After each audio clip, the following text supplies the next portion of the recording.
Je vous souhaite à tous et à toutes et à tous,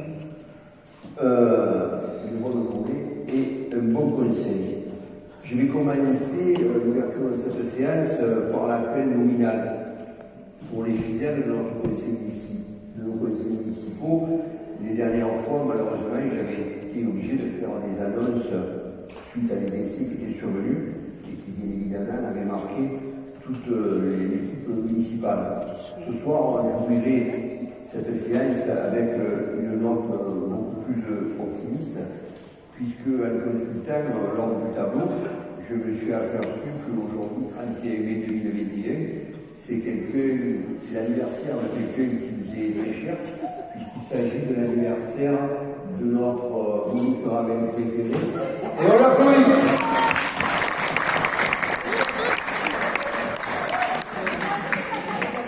La galanterie que je vous ai habituée auprès des dames respectables m'oblige à ne pas divulguer son âge, mais tout le monde sait qu'elle a. Voilà. elle le dira tout à l'heure quand elle prendra la parole, parce que quand même, notre cadeau d'anniversaire des équipes municipales majoritaires, c'est qu'elle rapportera, je crois, la 5e délibération. C'est quand même un cadeau tout à fait exceptionnel, qui ne coûte pas cher et qui peut rapporter gros. Si vous le voulez, je vais maintenant procéder à l'appel de ce soir. Allez, c'est notre nom, oui, présent. C'est pas plus compliqué que ça, je vais le faire. Je suis le Ménard, présent. Madame Hélène Spinelli. Présent. Monsieur Christian Olivier. Madame Martine Beghinitani. Monsieur Alain Gracia. Présent. Madame Monique Ravel, c'est l'anniversaire aujourd'hui. Monsieur Gilles Talotier. Madame Liliane Sania Bécréouane. Monsieur René Boucois. Madame Elisabeth Deschenerian. Madame Honore Jeanne. Madame Cathy Buffo-Gisolfi. Monsieur Jean Puget, excusez d'arriver en retard, procuration Madame Hélène Spinelli. Monsieur Albert Peronti. Monsieur Gérard Saguetto. Monsieur Emmanuel Gouvernal. Madame Laurence Foyo-Calani. Madame Chantal Rizot. Madame Jennifer Valery. Monsieur Jean-François Guigou. Madame Sandrine Gillet, procuration Madame Linda Sandrine Béguinois. Monsieur Amine Bédénal. Monsieur Mathieu Listagne. Madame Claire Navarro. Madame Zara Bouchala. Monsieur Éric Bouillet. Madame Line Friquière. Madame Josiane Picard. Madame Judith Dossono. Je vous remercie. Comme coutume, on va demander à notre ami Mathieu d'assurer le secrétariat de cette séance. Mathieu, ok? Pas de souci, on te remercie de prendre cette charge ce soir. Vous avez eu une communication du procès-verbal du conseil municipal du 8 avril 2021. Y a-t-il des remarques ou des compléments d'information à apporter? Pas de remarques, pas de précision, je le mets au voie, qui est pour adopter. Unanimité, je vous en remercie. Présentation des décisions prises depuis le 8 avril, date du dernier conseil municipal. Vous avez reçu la liste des décisions que j'ai été amené à prendre. Y a-t-il des précisions ou des commentaires? Madame.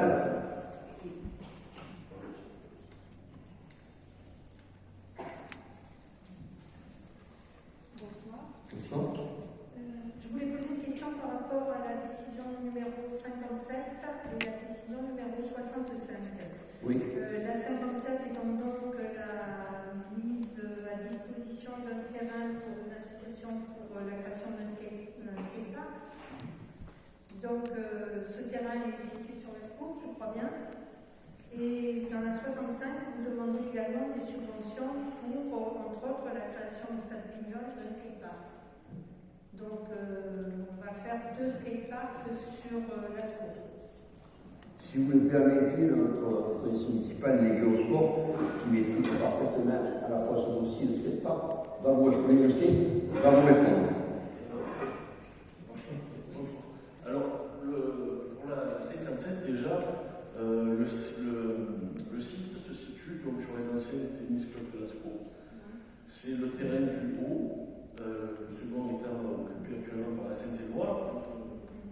Une association qui s'appelle MIPI vous a demandé s'il était possible de leur quelque part leur mettre à disposition le terrain, et eux, s'ils pouvaient en faire un skatepark. Donc on n'avait pas ça sur la commune, c'est eux qui prennent en charge donc, la construction, on a juste la mise à disposition. Ils font ce qu'on appelle le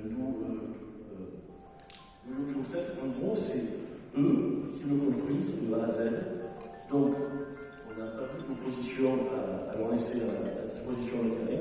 Et donc, la commune sera pourvue de skatepark d'ici 6 mois. Ensuite, la deuxième question qui est posée, c'est concernant la réalisation du skatepark pour enfants. Je tiens à préciser, au niveau de la sport, peut-être que M. Gracia est à même d'apporter la précision. On va lui prêter un micro, allez. C'est simplement la deuxième tranche d'aménagement du terrain Christophe Pignol. Il manque encore quelques jeux de fitness et justement un petit skateboard pour enfants. Skatepark. C'est skatepark pour enfants. C'est des petits jeux, des modules qu'on doit acheter, mais ça n'a rien à voir avec le skatepark qui va être fait à Saint-Joseph. Mais ça, c'était prévu, si on reprend depuis 2014, c'était prévu dans notre programme. Là, c'est la deuxième tranche, on demande une subvention dessus. Voilà. Donc voilà bien compris sur la lycée tennis, un skatepark concernant les adultes et à la SCOUR sur les règles existantes, un petit bol pour les gamins. Des précisions complémentaires, madame? Je vous remercie. Par rapport aux décisions qui ont été prises, y a-t-il d'autres réflexions, d'autres éclaircissements à apporter? Personne, je vous remercie. Vous avez donné les MAPA que j'avais été amené à passer depuis la police municipale. Ça ira vite parce qu'il n'y en a pas eu. Donc je pense qu'il n'y a pas de question. Si vous le voulez bien, nous allons tout de suite passer à l'ordre du jour. C'est une délibération qui concerne les finances. Et sans plus attendre, je vais passer à notre ami Gilles Talotier, on va faire passer un micro pour qu'il nous présente cette délibération. Gilles, à toi. Oui, merci monsieur le maire. Bon, ça marche, parfait. Et oui, c'est une délibération un peu technique, donc je demande votre attention. C'est une délibération qui retrace la limitation d'exonération de 2 ans en faveur de la construction nouvelle et usage d'habitation. Je vais vous expliquer cela. En vous disant qu'au début, au commencement, tout allait pour le mieux. C'est-à-dire que l'État avait décidé d'exonérer les nouveaux arrivants de la commune qui construisaient une nouvelle habitation, qui procédaient à l'extension, et il prenait à sa charge le coût de cette exonération, c'est-à-dire qu'il compensait. Donc ça a fonctionné quelques années, et puis l'État s'est rendu compte, l'État a toujours un peu plus mieux, vous savez bien, s'est rendu compte que ça coûtait fort cher. Donc l'État a supprimé la compensation, mais en demandant aux communes de délibérer pour savoir si elles voulaient conserver, et à ce moment-là prendre en sa charge, l'exonération des 2 ans. Par une délibération du 25 juin 1992, mon lointain prédécesseur a proposé de supprimer tout simplement l'exonération, puisque évidemment il y avait un coût financier pour la commune, et la commune n'entendait pas, je comprends très bien, le supporter. Jusqu'en 2019, rien n'a changé. L'article 16 du projet de loi de finances du 28 décembre 2019 a modifié ce fameux article, c'est dans le rapport, et cette fois-ci l'exonération est devenue de droit. Donc, on est mis devant le fait accompli. Cette exonération est de droit pour la construction, reconstruction, addition nouvelle à usage d'habitation durant les 2 années suivant celle de l'achèvement, c'est-à-dire l'ancienne réglementation. La base imposable, c'est-à-dire que ça se corse, peut toutefois être limitée à hauteur de 40 à 90% en cas de délibération prise par le conseil municipal. Alors évidemment, on redonne cette exonération, je pense, à la suite, là ça n'engage que moi, des interventions des associations de contribuables, voilà. Et bien évidemment, la commune a hésité beaucoup et elle vous propose, monsieur le maire vous propose de limiter à 50%, c'est-à-dire un compromis à peu près à moitié. Et c'est l'objet de cette proposition, de ce rapport. Donc limiter l'exonération de 2 ans de la taxe foncière sur la propriété bâtie en faveur de construction nouvelle, addition de construction, reconstruction et conversion de bâtiments ruraux en logement. Il est entendu que les bâtiments qui concernent les activités professionnelles ne sont pas concernés, et là, il y a un tarif fixé à 40%, qui est uniforme. Voilà, monsieur le maire. Gilles, je te remercie encore une fois, tu as expliqué quelque chose de très compliqué avec des mots simples. Y a-t-il des précisions ou des commentaires? Pas de précision, pas de commentaires. Je mets au voix qu'il faut accorder cette exonération. Unanimité, je vous en remercie. La deuxième délibération, vous avez reçu qu'elle va être présentée par M. Gilles Talauti. C'est Hélène qui va la passer. On va laisser un petit peu Gilles reprendre son souffle. Donc Hélène, c'est à toi. Merci. C'est une délibération qui va faire plaisir à nos restaurateurs et cafetiers et qui sera, j'en suis sûre, la bienvenue. En effet, en raison de la crise sanitaire et pour lutter contre l'épidémie de Covid-19, le gouvernement avait décidé de fermer les bars et les restaurants, ainsi que, bien sûr, leurs terrasses. Et donc, cette délibération, eh bien, il est proposé au conseil municipal d'appliquer une exonération de la redevance d'occupation du domaine public pour les années 2020 et 2021. Vous avez le détail de ce que ça va coûter à la commune, mais c'est pas grand-chose. Mais par contre, ça fera sûrement plaisir à nos restaurateurs. Hélène, parfait, je vous remercie. Des précisions, des commentaires? Pas de précision, pas de commentaires. On adopte l'unanimité. Unanimité, je vous en remercie. Troisième délibération, elle concerne une garantie de prêt à la SNHLM Unicil. Linda. Merci, bonjour. Donc, on commence à être habitué à ce type de délibération. Donc, la commune apporte sa garantie à hauteur de 45% du montant de prêt nécessaire à l'acquisition en VFA de 15 logements sociaux dans la résidence hôtellerie La Roquebelle. En échange de cette garantie, la commune sera réservataire de 10% du total de logements, soit un logement. Voilà. Merci Linda. Une délibération que vous êtes habitué à prendre, je vais préciser au début du rapport. Des précisions, des commentaires. Pas de précision, pas de commentaires. Moi, je le vois qui adopte, qui est contre, qui s'abstient. Je vous remercie. Quatrième délibération, elle concerne le demande de subvention auprès du Conseil régional Sud. Et c'est notre ami Alain Garcia qui la rapporte. Par délibération du 8 avril 2021, le conseil municipal a décidé l'acquisition en console foyer d'une parcelle de terrain d'une superficie de 1343 m², cadastrée en section AD numéro 163, destinée surtout à la construction de la nouvelle école élémentaire Joseph Martina. Une demande de subvention a été déposée auprès du Conseil régional Sud dans le cadre du Fonds régional d'aménagement du territoire. Et on vous demande d'autoriser les maires à signer l'acte d'engagement pour joindre cette subvention. Allez, je te remercie. Des précisions, des commentaires. Voilà. Oui, merci. Bonsoir à tous. Alors, une petite précision donc avant de procéder au vote. Notre groupe Ville Roquevert votera contre cette délibération. Donc, le but n'est pas de créer une polémique autour de ce projet de nouvelle école, parce que nous sommes bien sûr favorables à tout projet qui vise à développer notre commune et à mieux y vivre. Mais simplement, sur ce projet-là, nous partageons une autre vision de l'aménagement de notre commune et du quartier concerné. Donc il y a 3 éléments qui nous font voter contre ce projet. Je les rappelle parce qu'on en a déjà discuté maintes fois. Tout simplement parce qu'il est adossé à un programme immobilier de 135 logements supplémentaires qui va engendrer des problèmes quotidiens que nous connaissons aujourd'hui de façon récurrente liés au surplus de circulation et au manque de parking.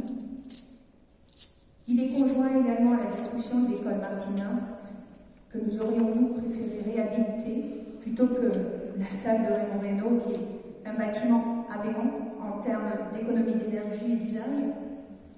Et le troisième point, c'est évidemment parce que ce projet est une fois de plus réalisé sans concertation de nos concitoyens, sans travail préalable en commission de travail.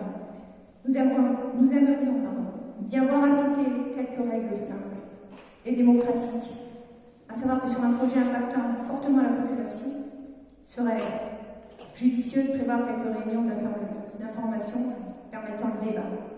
C'est ici que vos administrés payent leurs impôts. C'est tout à fait légitime qu'ils expriment leurs besoins et leurs souhaits pour l'avenir, et notamment celui de leurs enfants au travers de la création d'un nouveau bâtiment scolaire. Merci.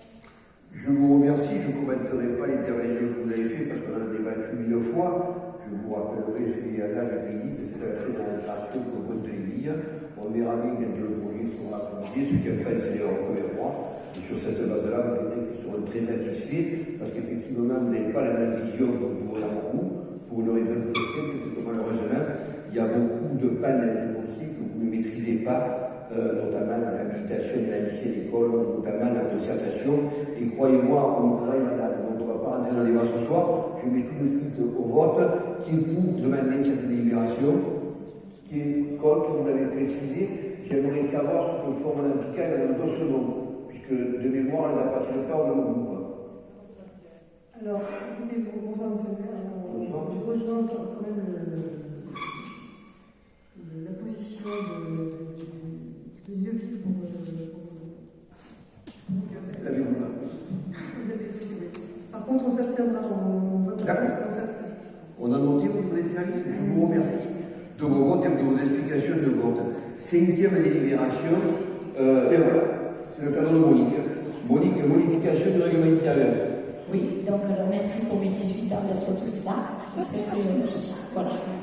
Donc, en fait, plus sérieusement, la période que nous venons de passer du Covid a révélé certaines modifications de comportement, d'où un arrêt des activités, comme vous le savez, et le service s'est doté d'un logiciel qui ne permet plus aujourd'hui d'appliquer le règlement tel qu'il a été fait. Je ne vous ferai pas l'affront de vous en parler, vous le connaissez tous par cœur, bien sûr. Donc alors, en fait, il s'agit de changer 3 points sur le règlement tel qu'il était stipulé. Les inscriptions pourront se faire via le portail famille sur Internet. Il s'agissait au départ de faire une facturation à terme échue. Il se trouve que là, ça ne sera pas possible avec le nouveau logiciel, donc on demande l'autorisation de faire une post-facturation, tarif à la séance, et la réduction de 10% qui s'appliquait sur la deuxième activité se fera de manière globale. Donc ensuite, l'inscription est demandée pour la saison complète, à savoir que, bien évidemment, il y aura des cas particuliers si jamais il y a une maladie ou quoi que ce soit. Voilà, je demande donc à cette note assemblée de valider les 3 points de modification du... Oui. Oui, la post-facturation. Voilà. Voilà, ça sera la poste. Vous avez bien compris. Voilà. Donc merci de valider ces 3 points. Des précisions, des commentaires? Pas de précision, pas de commentaires. C'est pour unanimité. Je vous en remercie. Avec cette 5e délibération, se termine l'ordre du jour de ce soir. Un ordre du jour assez succinct. Je vais donc clore le conseil municipal en vous donnant un rendez-vous le 5 juillet prochain. Même lieu, même heure. Je vous remercie. Bonne soirée.